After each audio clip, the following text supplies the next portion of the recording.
जाएंगे सांपों के बैठ जाए। हम बिल्कुल आए बैठे हैं गार के सामने, ठीक है, शाला दीता साहब के गार के सामने बिल्कुल। और यहाँ हमारे साथ हैं मोहम्मद याकूब साहब अब्बासी साहब, तो वो इधर के निगरान हैं, तो वो बताएंगे कि इसकी हिस्ट्री क्या है। अस्सलाम वालेकुम रहमतुल्लाह। ये डेरा है जी, डेरा गड़ियाला। इसको बुधा केव भी कहते हैं, शाला दीता केव भी कहते हैं और डेरा गड़ियाला भी कहते हैं। ये डेरा गड़ियाला जो है ये ज़माना कदीम तकरीबन 4000 साल पुराना आबाद चला आ रहा है। बकौल प्रोफेसर डॉक्टर अहमद हसन दानी आर्कियोलॉजिस्ट, जो कि कायद-ए-आज़म यूनिवर्सिटी इस्लामाबाद में प्रोफेसर भी थे। इस इलाके की तहकीक डॉक्टर प्रोफेसर अहमद हसन दानी साहब ने की है। तो दानी साहब के बकौल ये डेरा जो है ना ज़माना कदीम 4000 साल से आबाद चला आ रहा है और अलेक्जेंडर दी ग्रेट 2350 साल पहले इस डेरे पे आया था।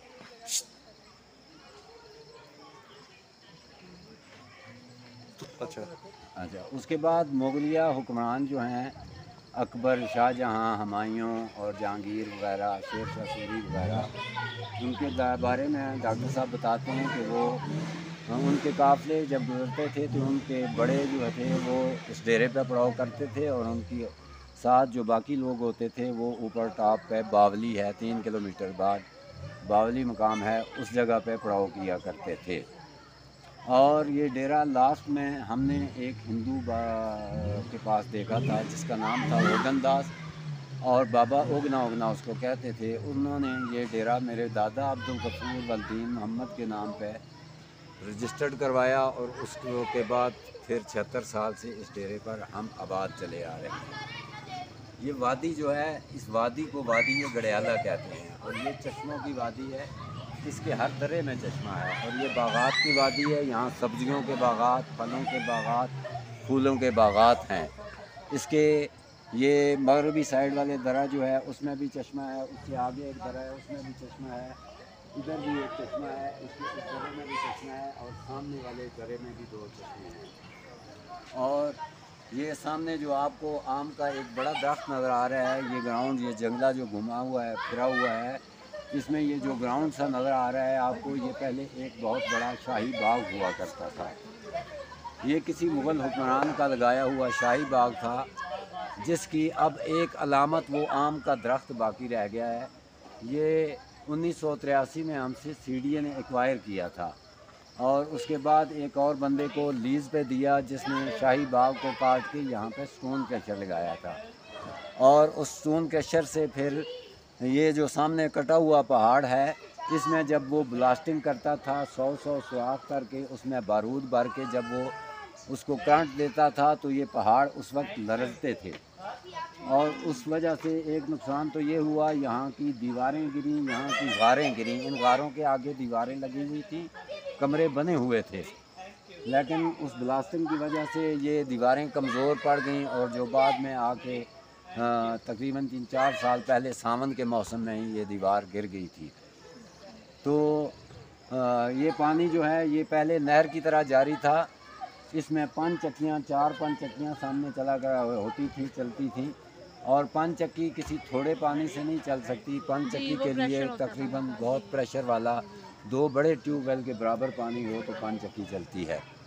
तो ये पानी भी अब काफ़ी कम हो गया है, उसकी वजह वही ब्लास्टिंग है। वल्लाह आलम उस दौर में अंदर दरारें पड़ गई हैं, क्या चीज़ पानी दूसरा कोई रुख इख्तियार कर गया है। उसके बाद जो है ना ये पानी बहुत सा कम हो गया है अब मिक़दार में। और इस साल तो जो कम हुआ है वो हमने ज़िंदगी में इतना जो है ना जी कम पानी नहीं देखा जो इस साल पिछली गर्मियों में जो है ना जी वो पानी कम हो गया था। तो इस तरह ये वादी जो है ना, ये आज जो आप देख रहे हैं, ये खूबसूरती जो आपको नज़र आ रही है, ये खूबसूरती जो है ये 20% रह गई है। 80% यहाँ की खूबसूरती वो ख़त्म हो चुकी है। वो उस बाग की सूरत में उसके काटने के बाद 5 चक्कियाँ ख़त्म हो गई, चश्मे का पानी कम हो गया और ये पहाड़ भी कट गया।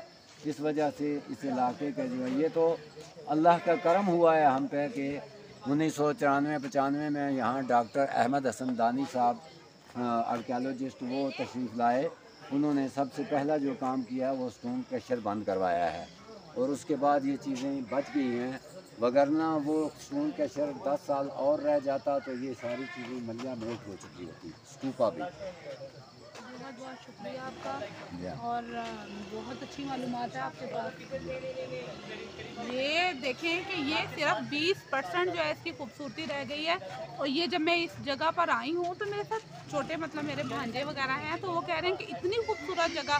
पहले हम यहाँ से सुबह गए थे डायनो वैली, तो बच्चे कह रहे हैं कि वो तो कुछ भी जगह नहीं है जो यहाँ पे खूबसूरती है, हम सुबह ही यहाँ पर आ जाते।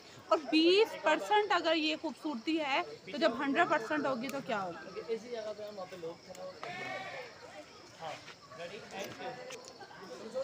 आपका बहुत बहुत शुक्रिया इतनी मुफीद मालूमात देने के लिए।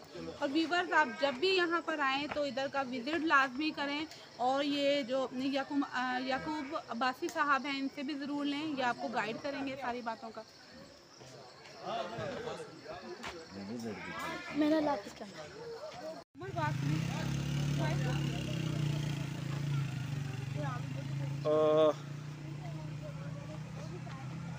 ये कुछ